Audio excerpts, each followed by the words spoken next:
Olá pessoal, sejam muito bem-vindos. É um prazer tê-los aqui comigo novamente. Desculpa um pouco pela minha voz um pouco embarganhada, andei muito resfriado. Vídeo aqui e publico no canal para que de forma ativa eu consiga transpor para todos os nossos clientes um panorama real da situação do tema 414 no STJ. Realmente, a gente está vendo nos nossos tribunais superiores uma onda de decisões políticas. Eu não sei qual o pensamento dos ministros, excelentes juristas, dotados de excelente saber jurídico, em adentrar em temas que devem ser resolvidos no aspecto jurídico, eles abordam o tema no aspecto político. A política deixa para os políticos cuidarem. O jurista, ele tem que dar justiça. E a nossa Corte da Cidadania, o nosso Superior Tribunal de Justiça, infelizmente, no último dia 20, cometeu uma das maiores falhas e das maiores ilegalidades que o nosso sistema de precedentes já viu. Para quem não me conhece, fazendo uma breve introdução, de repente está vendo o vídeo pela primeira vez, meu nome é Evandro Rombaldi, eu sou advogado, especialista em Direito Processual Civil pela Universidade do Estado do Rio de Janeiro, sou candidato a mestrado também na mesma instituição, no atual edital em trâmite. E, eu tô querendo aqui justamente fazer esse vídeo um panorama de uma análise processual, de uma análise mais direta ao texto do voto, né, ao que de fato foi levado em consideração para seguir, para alterar esse entendimento, e aí passar a todos os clientes, seguidores, entusiastas, uma visão técnica e jurídica, como era aquela que tinha que ter sido feita pelo Tribunal de Cidadania, que, infelizmente, de Corte Cidadã, nesse último dia 20 de junho, não teve nada, tá? Proposta de revisão, o qual hoje nesse vídeo a gente vai detalhar, tá? Então, o que tínhamos como tese firmada anteriormente, o entendimento anterior, era de que é importante ressaltar aqui que esse entendimento ele foi firmado em 2010 e ele vigorou com o trânsito em julgado por mais de 14 anos, né? Proposta de revisão, o qual hoje nesse vídeo a gente vai detalhar, tá? A tese firmada foi de que não é lícita a cobrança de tarifa de água no valor do consumo mínimo multiplicado pelo número de economias existentes no imóvel, quando houver um único hidrômetro no local. A cobrança pelo fornecimento de água em consumo total de água é medido por um único hidrômetro, deve se dar pelo consumo real aferido, né? O que isso quer dizer? Né? A gente vai adentrar melhor na temática, mas que o custo de disponibilidade não pode ser multiplicado pelo número de economias, de pessoas, de usuários, de salas ou qualquer outra forma, né? Pois bem, a revisão foi no sentido de que não, o custo de disponibilidade, a partir de então, ela pode se dar de acordo com cada hidrômetro. E a gente vai ver e entender o quão ilegal é isso, tá?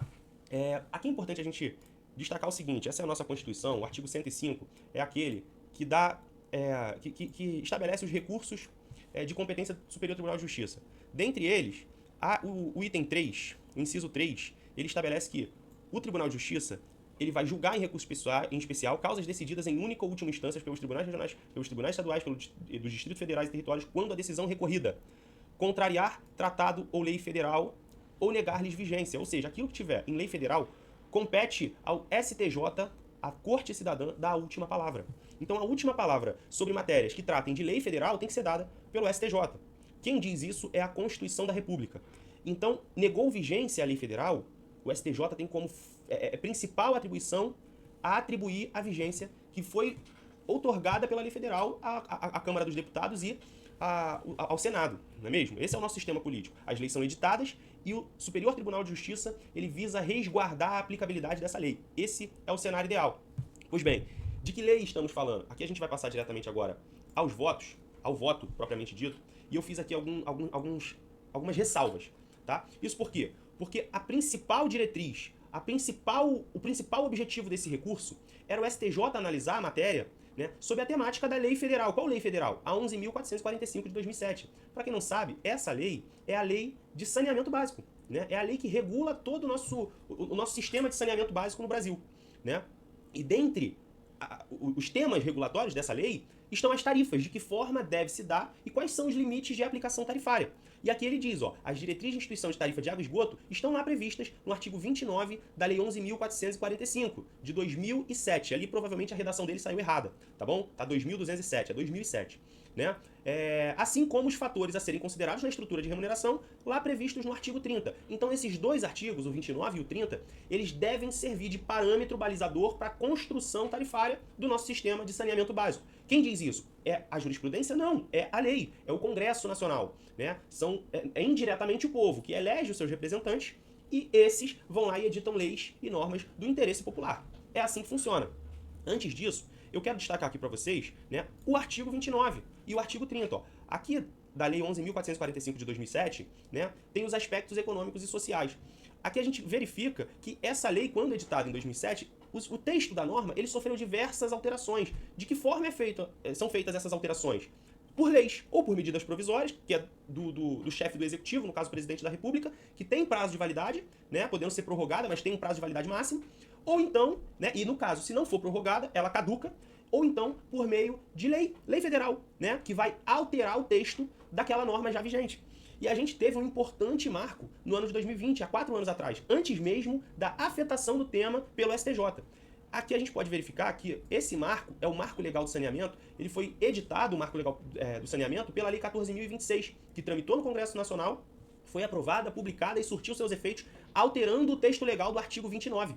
Isso porque, como a gente pode observar, a última alteração dada pelo artigo 29 foi por meio de medida provisória, ainda do período de 2018. Né? O texto até então, assim se valia. Os serviços públicos de saneamento básico terão a sustentabilidade econômica financeira assegurada sempre que possível mediante remuneração de cobrança de serviços. O Marco Legal do Saneamento Básico, visando as novas agendas, né, de entrega universal de saneamento básico no Brasil até 2030, né, ele estabeleceu critérios mais objetivos e mais rígidos, né, e imposições muito mais bem delimitadas, conforme a nova redação, que aqui eu vou fazer questão de destacar com vocês, para que a gente possa ir lendo. Tá? Eu não sei se vocês estão conseguindo enxergar aí, mas eu vou lendo com vocês.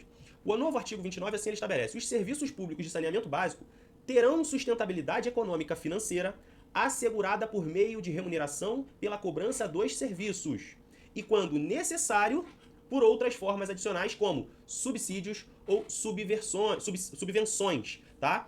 E aqui ele põe um limite balizador, tanto no meio de remuneração de cobrança do serviço, quanto no meio de subsídios e de subvenções, tá? Ele bota: vedada a cobrança em duplicidade de custos administrativos ou gerenciais a serem pagos pelo usuário nos seguintes serviços. E ele cria uma lista taxativa. Então ele proíbe cobranças em duplicidades sobre custos administrativos e gerenciais, listando taxativamente todos os serviços que não podem ser cobrados custos administrativos e gerenciais em duplicidade. Quais são eles? Estão aqui estipulado no parágrafo 1º. Aí, vamos lá. No inciso 1º, né? De abastecimento de água e esgoto sanitário na forma de taxas, tarifas e outros preços públicos que poderão ser estabelecidos para cada um de serviços ou para ambos conjuntamente. O que é isso? Eu não posso cobrar em duplicidade qualquer custo administrativo ou gerencial de abastecimento de água, esgoto sanitário, em forma de taxas, tarifas ou outros preços públicos. Não posso. De limpeza urbana e manejo de resíduos sólidos. Tá aqui. Inciso 2º. Eu também não posso, na forma de quê? De taxa, tarifa ou outros preços públicos. Cobrado isso uma vez, eu não posso duplicar aquele consumidor essas novas incidências de drenagem, manejo e de águas pluviais urbanos, na forma de tributos, inclusive taxas, tarifas ou outro preço público. Ou seja, as taxas, tarifas e preços públicos aplicados sobre o serviço, ela será paga pelo usuário no máximo uma única vez. Por que isso aqui é importante ser observado? Eu vou continuar, tá? Porque a gente vai entender quais são as naturezas jurídicas das tarifas. Isso não foi dito por mim, foi dito muito corretamente pelo voto do relator, tá? E ainda, estende-se: observado o disposto no 1 a 3, as instituições de tarifas, preço públicos e taxas para serviço de saneamento básico observará as seguintes diretrizes. Ou seja, você não pode cobrar em duplicidade aquelas tarifas, taxas e preços públicos sobre abastecimento sanitário, de esgoto, sobre manejo, sobre drenagem e manejo de águas pluviais. Mas também, na construção dessas tarifas, você deve seguir quais diretrizes? Prioridade para atendimento de funções sociais, ampliação de acesso ao cidadão, geração de recursos necessários à realização de investimentos, inibição de consumo supérfluo, recuperação de custos incorridos na prestação de serviços, estímulos a usos tecnológicos, remuneração adequada ao capital investido e incentivo à eficácia das prestações de serviço. Ou seja, tudo isso deve ser levado em consideração para basilar o custo de tarifas, taxas e preços públicos. Perdão. Visto isso, tá? A gente segue ao 30. Por quê? Porque o artigo 30 da nova redação do Marco Legal, ele já começa estabelecendo o seguinte: olha, aquilo que vai ser estabelecido aqui no artigo 30, tá? Ele deve observar, observado o disposto no artigo 29. Então, tudo que está aqui estabelecido, ele deve ter como plano de fundo o artigo 29. Com o quê? Com as imposições, limitações e vedações, principalmente, que é o quê? De custos administrativos e gerenciais em duplicidade. Não pode, tá? Então vamos lá. Observado o dispositivo no artigo 30 desta lei, a estrutura de remuneração de cobrança dos serviços públicos de saneamento básico considerará os seguintes fatores, tá? Ou seja, ela considerará os seguintes fatores: categoria de usuário, distribuída por faixas e qualidades crescentes, padrões de uso de qualidade requeridos, quantidade mínima de consumo ou de utilização de serviço, desde que eu observado as vedações, proibições e diretrizes balizadoras, certo? Custo mínimo necessário à disponibilização de serviço em quantidade e qualidade adequada, ciclos significativos de aumento de demanda em períodos distintos e capacidade de pagamento dos consumidores. Então, tudo isso deve ser observado, entretanto, sem perder de plano de fundo o artigo 29. Pô, Evandro, a gente está aqui há quase 15 minutos falando sobre isso. Por quê? Porque é importante a gente entender isso aqui para agora a gente ir o quê? E analisar o voto, né? A fundamentação do voto. E aqui a gente vai começar analisando o voto com a introdução desse voto, né? Com, na verdade, o resumo do que se está ali discutindo. Né? E aí ele diz que as diretrizes de instituição de tarifa de esgoto são lá pelo 29 e pelo 30, conforme a gente viu agora na legislação, correto? E, pois bem, e ele ainda estabelece ali, ó, fiz questão de destacar aqui, que o regime de estruturação de serviço de água e esgoto é um serviço público. E como serviço público de um bem escasso, ele se trata de um monopólio natural. Só quem tem o direito de explorar é o próprio Estado e os seus autorizados por meio de concessão. Né? E aí ele estabelece ali que é um ponto sensível, mas é algo que de fato é muito importante. A previsibilidade quanto às receitas futuras decorrentes de execuções de serviços de saneamento é obtida por meio da estruturação em 2 etapas da contraprestação, ou seja, da tarifa. Então ele ali estabelece que essa tarifa é formada em 2 etapas. Quais são? Devidas pelos prestadores. Quais são? A primeira, por meio da outorga de uma franquia de consumo ao usuário. Ele diz que é o quê? Uma parcela fixa. E a segunda, por meio de uma cobrança pelo consumo eventual excedente, aquele franqueado, aferido por meio do medidor correspondente. Eles chamam de parcela variável. Então o próprio julgado assim estabelece que nós temos dentro da formação do preço, da tarifa, da taxa, uma parcela fixa e as demais parcelas variáveis. Qual é a finalidade especificamente dessa parcela fixa? Ele fala, né? A parcela fixa ou franquia de consumo tem uma finalidade essencial. É o quê? Assegurar à prestadora do serviço de saneamento básico receitas recorrentes necessárias para fazer frente aos custos fixos elevados do negócio tal como estruturado. O que ele está querendo dizer ali? Essa parcela fixa é o que vai dar previsibilidade à concessionária de manter aquele serviço disponível. Ou seja, os custos de disponibilidade. São custos de manutenção de rede, custo de gerenciamento de pessoal, custo de gerenciamento de recursos básicos, a disponibilidade do serviço. E lembra o que a gente viu lá? Os custos administrativos e gerenciais, eles não poderão ser cobrados em duplicidade. E aqui, meu amigo, é aqui que começa a grande falta de respeito com o consumidor, né? Com a população no geral. Por quê? Porque até então, toda a análise, ela segue um critério bem racional. Entretanto, como tem ocorrido ultimamente no direito, tem havido essa modelagem ao interesse de fundo. Então eu modelo o direito ao meu interesse, à minha finalidade, né? Ainda que num julgamento estritamente político. Eu olho para a legislação, eu vejo a proibição expressa e eu sequer a menciono no meu voto. Né? Aqui a gente vai adentrar na questão de fundamentação propriamente dito da norma, da lei, onde ele vai estabelecendo a possibilidade de resolver essa controvérsia com base no artigo 29 e 30, tá? E aí, dentre outras questões aqui levantadas no voto, né, e muito bem levantada, com excelentes juristas que são, tá? Entretanto, não sei porquê, né, dotado ali de um interesse obscuro por trás do resultado desse julgamento. Então é aquilo, eu preciso que esse resultado chegue ao ponto X e eu vou manobrando as palavras até que eu consiga colocar ele lá no ponto em que é o meu interesse. E aqui ele fala, em outras palavras, não é preciso interpretar normas locais. Por quê? Porque compete à Corte Especial apenas a interpretação de norma de cunho de origem federal, decretada. E a gente vai ver e entender o quão ilegal é isso, tá?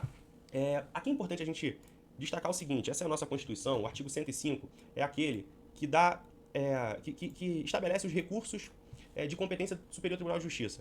Dentre eles, o item 3, o inciso 3, ele estabelece que o Tribunal de Justiça ele vai julgar em recurso em especial causas decididas em única ou última instância pelos tribunais regionais, pelos tribunais estaduais, dos distritos federais e territórios, quando a decisão recorrida contrariar tratado ou lei federal ou negar-lhes vigência. Ou seja, aquilo que tiver em lei federal compete ao STJ, a Corte Cidadã, dar a última palavra.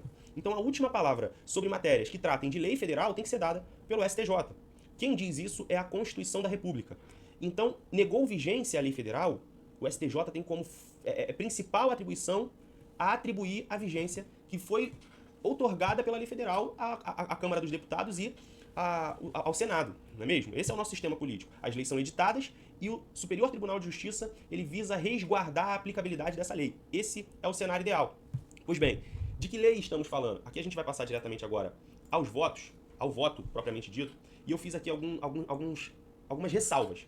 Tá? Isso por quê? Porque a principal diretriz, o principal objetivo desse recurso era o STJ analisar a matéria, né, sob a temática da lei federal. Qual lei federal? A 11.445 de 2007. Para quem não sabe, essa lei é a lei de saneamento básico. Né? É a lei que regula todo o nosso sistema de saneamento básico no Brasil. Né? E dentre os temas regulatórios dessa lei estão as tarifas, de que forma deve se dar e quais são os limites de aplicação tarifária. E aqui ele diz, ó, as diretrizes de instituição de tarifa de água e esgoto estão lá previstas no artigo 29 da Lei 11.445, de 2007. Ali provavelmente a redação dele saiu errada, tá bom? Tá 2207, é 2007. Né? Assim como os fatores a serem considerados na estrutura de remuneração, lá previstos no artigo 30. Então esses dois artigos, o 29 e o 30, eles devem servir de parâmetro balizador para a construção tarifária do nosso sistema de saneamento básico. Quem diz isso? É a jurisprudência? Não, é a lei, é o Congresso Nacional. Né? Pois bem, então se for uma lei local, se for os regulamentos locais, ele, STJ, não posso falar. Por quê? Porque a súmula 280 proíbe de adentrar em questões que não relacionadas à norma federal. Pois bem, visto isso, a gente vê que ele fala que a ratio decidente do julgado, ela vai ser fixada com base nas normas federais do 29 e do 30. Né? Entretanto, nada se menciona na fundamentação sobre o artigo 29 e a proibição expressa de duplicidade de custos administrativos e gerenciais, ou seja, aquela parcela fixa. Não é mesmo? A gente não tem a parcela fixa. Qual é a parcela fixa hoje de custo de disponibilidade no estado do Rio de Janeiro? Se for para residencial, são 15 metros cúbicos. Se for para comercial, são 20 metros cúbicos. O que exceder essa parcela fixa é preço variável. É a segunda metodologia tarifária. Ela deixa de ser abarcada pela primeira. Então a gente não está aqui falando de hibridismo, de melhor de dois mundos, como eles colocam aqui na decisão. A gente está falando do respeito ao ordenamento, na medida que, superado essa parcela fixa, essa franquia inicial, inicia-se a cobrança exclusivamente pela parcela variável. E veja, a parcela variável, ela necessita das economias justamente para a finalidade que é atendida pela parcela variável. Qual é a finalidade da parcela variável? Vamos lá ver, né? Aqui no próprio voto. Assim ele fala, ó, a primeira por meio de outorga uma franquia de consumo, que é o que a gente já leu. E a segunda por meio da cobrança pelo consumo eventualmente excedente àquele franqueado. Ou seja, superou a primeira faixa, o custo de disponibilidade, daí então eu passo a cobrá-lo tão somente pelo custo variável, pela parcela variável. Eu já remunerei a concessionária pelos custos administrativos e gerenciais e agora eu estou remunerando exclusivamente pela utilização da mercadoria comercializada por ela. Né? E aí de que forma é isso? Aferido por meio de medidor correspondente. E quais são as finalidades? Vamos lá. A parcela fixa ou franquia de consumo tem finalidade de assegurar à prestadora de serviço de saneamento básico receitas recorrentes necessárias para fazer frente aos custos elevados, no qual não se obedece à lógica de livre mercado. Ok, pois a intervenção estatal impõe a realização de investimentos irrecuperáveis em nome do interesse público. E a parcela variável? Aqui fiz questão do destaque. A parcela variável, por sua vez, embora seja fonte relevante da receita, destina-se primordialmente ao atendimento do interesse público de inibir o consumo irresponsável de um bem cada vez mais escasso. Então veja bem, a parcela variável, ela incide progressivamente. E qual é o intuito dessa progressividade? Inibir consumos supérfluos. Pois bem, se estamos inibindo o consumo supérfluo e esse preço está aumentando, por óbvio, você está cobrando muito mais caro do que o custo da própria entrega daquele bem. Então como é que eu sei se alguém está tendo um consumo supérfluo, se eu não sei qual é o fator modulador do que é supérfluo? Supérfluo é uma questão muito subjetiva. Supérfluo para uma casa é diferente de supérfluo para uma escola. Né? E supérfluo para uma escola é diferente de supérfluo para uma empresa, para uma indústria, para uma cidade, para um município. Então a gente precisa saber quantas pessoas estão utilizando aquela água para saber se esse consumo é supérfluo ou não. Daí a instituição das economias. A finalidade das economias, elas têm exclusivamente um intuito tarifário para a identificação de um critério extremamente subjetivo. Então, eu pego uma estrutura predial e fraciono ela em economias. A cada 6 banheiros, a cada 4 quartos de hotel, a cada 4 salas comerciais, a cada 1 apartamento, eu tenho uma economia. E aí ali sim, eu pego aquele critério extremamente subjetivo e eu condenso ele num critério mais objetivo que eu consigo aplicar apenas olhando, analisando a estrutura tarifária daquele consumidor, a estrutura predial daquele consumidor. E aí sim eu consigo fazer uma aplicação tarifária mais correspondente àquele consumo, entendeu? E não cobrando indevidamente, como se supérfluo fosse, de alguém que não consome água de forma desperdiciosa. É basicamente esse o intuito. Agora, quando a gente pega aquele critério formado lá para a identificação da subjetividade do que é supérfluo e tenta trazê-lo para cá, quem está misturando as tarifas somos nós. Ou seja, são eles, né, na verdade, os julgadores, que pega o critério de economias que é lá da parcela variável da tarifa e traz ela para dentro da parcela fixa. Porque a parcela fixa é fixa, e ela é fixa independente de quem é aquele consumidor. Ela vai ser fixa se aquele consumidor for um prédio, uma casa, ou qualquer outra circunstância. Óbvio, dada a discrepância entre os valores da tarifa, porque a gente sabe que a tarifa residencial é 1x e a tarifa comercial são 10x. Né? É muito mais caro. Por quê? Porque a capacidade econômica dessas duas pessoas jurídicas, dessas duas pessoas, né, tanto a jurídica quanto a física, são diferentes. Né? A utilização, a finalidade do serviço é diferente. E aí a tarifa, de fato, é diferente. O custo de disponibilidade também é diferente. Uma são 20 metros cúbicos, a outra são 15. Né? Pois bem, então se for uma lei local, se for os regulamentos locais, ele, STJ, não posso falar. Por quê? Porque a súmula 280 proíbe de adentrar em questões que não relacionadas à norma federal. Pois bem, visto isso, a gente vê que ele fala que a ratio decidendi do julgado, ela vai ser fixada com base nas normas federais do 29 e do 30. Né? Entretanto, nada se menciona na fundamentação sobre o artigo 29 e a proibição expressa de duplicidade de custos administrativos e gerenciais, ou seja, aquela parcela fixa. Não é mesmo? A gente não tem a parcela fixa. Qual é a parcela fixa hoje de custo de disponibilidade no estado do Rio de Janeiro? Se for para residencial, são 15 metros cúbicos. Se for para comercial, são 20 metros cúbicos. O que exceder essa parcela fixa é preço variável. É a segunda metodologia tarifária. Ela deixa de ser abarcada pela primeira. Então a gente não está aqui falando de hibridismo, de melhor de dois mundos, como eles colocam aqui na decisão. A gente está falando do respeito ao ordenamento, na medida que, superado essa parcela fixa, essa franquia inicial, essa parcela fixa, ela não deveria ser multiplicada. Por quê? Porque ela se trata de um custo administrativo e gerencial.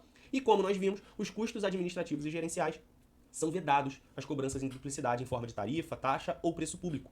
Né? E aí isso espanta na medida que a gente, olhando o julgado, eles falam exatamente de todas as partes de formação de tarifa, do artigo, mas ele expõe aqui o artigo 30 in natura, que diz, observado o disposto no 29, mas cadê o artigo 29, que tem essa proibição expressa? O principal artigo que estabelece diretrizes não foi trazido à análise. O principal artigo que estabelece as diretrizes de formação de preço, que veda a cobrança de custos administrativos e gerenciais em duplicidades, não foi exposto no voto. Como pode isso? É no mínimo de se suspeitar.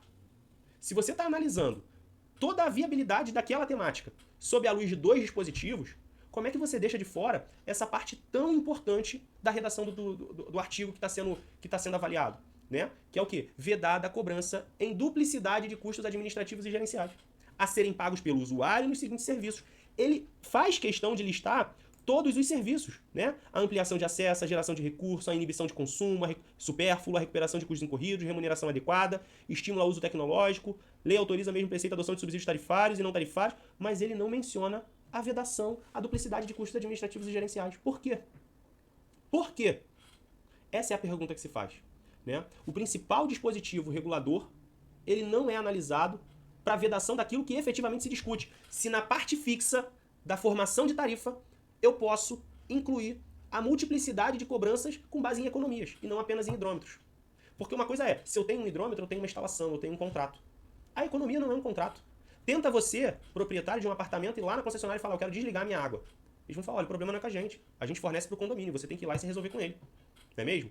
Ah, ou então eu quero desligar minha água da vila. Olha, a gente fornece lá na vila, até a entrada, dali para frente vocês que se resolvam. Por quê? Porque a concessionária não tem gestão e administração sobre as economias e apenas sobre o hidrômetro. Então o custo administrativo e gerencial, ele deve ir até o hidrômetro. Dali para frente não é responsabilidade da concessionária, como normalmente ela mesma diz. Pois bem, para que a gente possa ser mais objetivo na análise, já passando aqui dos 30 minutos, né, a gente vai para outra atrocidade trazida. Essa daí para mim foi assim, a pior, né? Mas, falando de questões jurídicas, a modulação de efeito causou vergonha. Vergonha não apenas na forma com que ela foi exposta, mas vergonha aos desrespeitos a precedentes, ao desrespeito à coisa julgada, à estabilidade da decisão, né, à confiança do judiciário. Isso é um verdadeiro desrespeito ao jurisdicionado. Isso por quê? Quando a gente analisa a modulação de efeito, e para quem não sabe, o que é a modulação de efeito? Basicamente, ora, tudo bem as leis mudarem, tudo bem os entendimentos mudarem. O que era lícito anterior deixou de ser lícito e passou a ser proibido. O que era proibido deixou de ser proibido e passou a ser lícito. Até aí tudo bem. O que não pode é essa ilicitude retroagir por um período que era proibido e ser simplesmente perdoado por meio de uma modulação de efeito. Né? A gente, se tiver uma emenda à Constituição, se o Congresso se reunir lá no quórum necessário para fazer uma emenda à Constituição, que é extremamente difícil, a gente viu isso acontecendo nesses últimos anos, com reforma tributária e com reforma previdenciária, e quando se chama de reforma é por quê? Porque vai lá na Constituição mudar o texto da norma máxima, da norma que é regente a nossa federação, né? Então, para você fazer uma alteração à Constituição, essa alteração não pode produzir efeitos retroativos para tirar direito das pessoas que antes eram garantidos. Ela só pode mudar dali para frente. Como que seria possível uma modulação de efeito, pegar todo um período em que a gente tinha como proibido a aplicação do custo de disponibilidade multiplicado pelo número de economias e tornar isso lícito? Não pode. É um absurdo. Isso aqui está expresso na própria modulação. No item A da modulação, aqui ele fala, ó, embora fosse proibido, olha essa redação, embora fosse proibido, nos termos do entendimento firmado na 414, a prestadora dos serviços de saneamento básico já estava calculando a tarifa devida pelos condomínios dotados de medidor único nos termos ora autorizados. Quais termos? Esses agora que a gente está passando a revisar. Pelo método de consumo individual franqueado. Nesse caso, olha só, apesar de proibido, ela já vinha descumprindo. E aí, nesse caso, não há de se falar em modulação. Então, se ela já vinha descumprindo aquilo que era proibido, ela vai ser simplesmente perdoada, resolvendo-se a controvérsia posta nas ações revisionais de tarifa pelo reconhecimento puro e simples da improcedência do pedido formulado. Olha o tamanho do absurdo. Você busca o judiciário com base num precedente firmado por meio de recurso repetitivo e todo aquele período ele vai ser simplesmente desconsiderado. Isso é um absurdo. E aqui ele dá uma esmola para quem já vinha demandando. A esmola é o quê?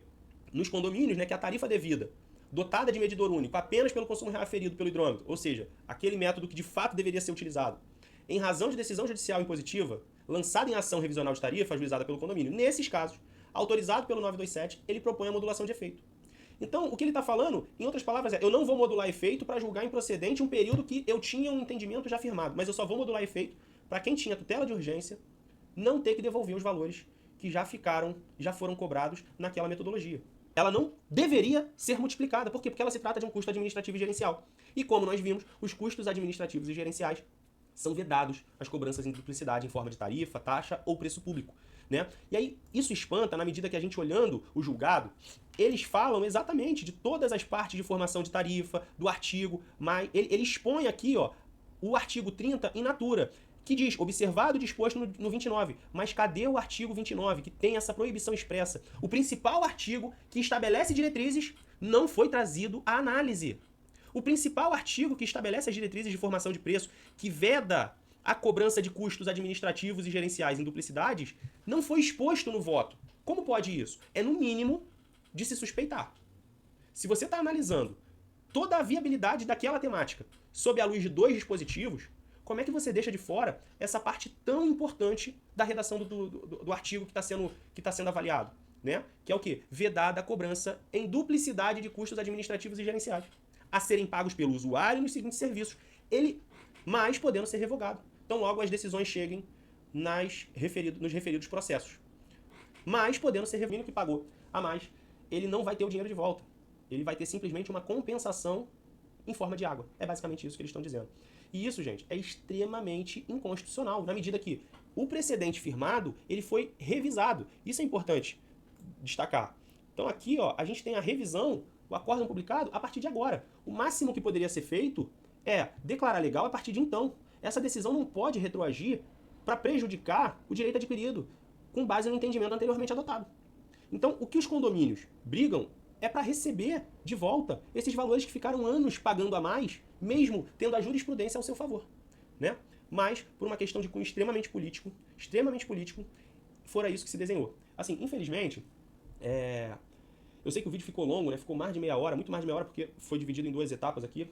A primeira parte em 15 minutos, esse já chegando a 36 minutos, de quase uma hora aí de conversa, mas eu acho que isso estabelece, assim, definitivamente, deixa eu mudar aqui, para conversar melhor com vocês, eu acho que isso já, eu consigo deixar bem exposto ali, né, todos os pontos dessa decisão política que está sendo tomada. Mas assim, de qualquer forma, né, a briga não acabou. Isso deve ser, isso vai ser objeto de embargos. Essa modulação de efeito ela tem que ser revista. Essa modulação de efeito ela só pode incidir a partir no máximo, a afetação do tema. Não tem como esses julgados eles retroagirem até a afetação do tema, né? Então, basicamente era isso que eu queria expor, né? Fazer essa análise crítica para expor todos esses pontos de abordagem. E, bom, eu fico aqui aberto a debate, estou aqui aberto a esclarecimentos. Agradeço muito para quem ficou no vídeo até agora.